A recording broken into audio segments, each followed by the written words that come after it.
What if I told you that time isn't just numbers on a clock, but a rhythm that shapes your life, energy, and destiny?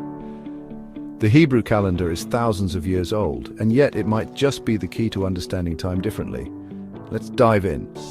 So, how does the Hebrew calendar work? Unlike the Gregorian calendar, which follows the sun, or the Islamic calendar, which follows the moon, the Hebrew calendar combines both.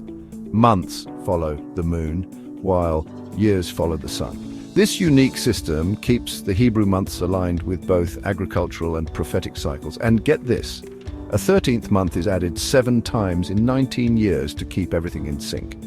But it's not just about mechanics. Hebrew time feels different, spiritual, cyclical.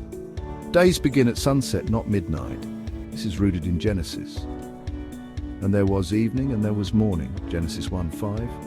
Each month has its own spiritual theme, unique energy, associated holidays, and biblical meaning. Shabbat, or Sabbath, resets the weekly cycle. Instead of endless work weeks, time breathes with a weekly rest day. The Hebrew calendar isn't just for tracking days, it's aligned with cosmic, prophetic, and agricultural cycles.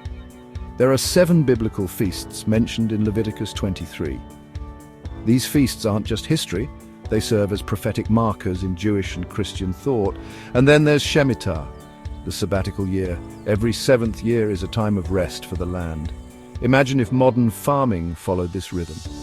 And Jubilee, every 50 years, debts are forgiven, lands are restored. Imagine the impact if modern society adopted this cycle. What if we lived in harmony with natural cycles instead of forcing rigid, artificial time structures? What if we took time to reset, like Shabbat and sabbaticals, instead of running in a never-ending grind? What if we saw time as meaningful and spiritual instead of just minutes ticking away? What do you think? Could changing how we track time change our lives? Comment below. Like, subscribe, and hit the bell for more mind-blowing FYI videos.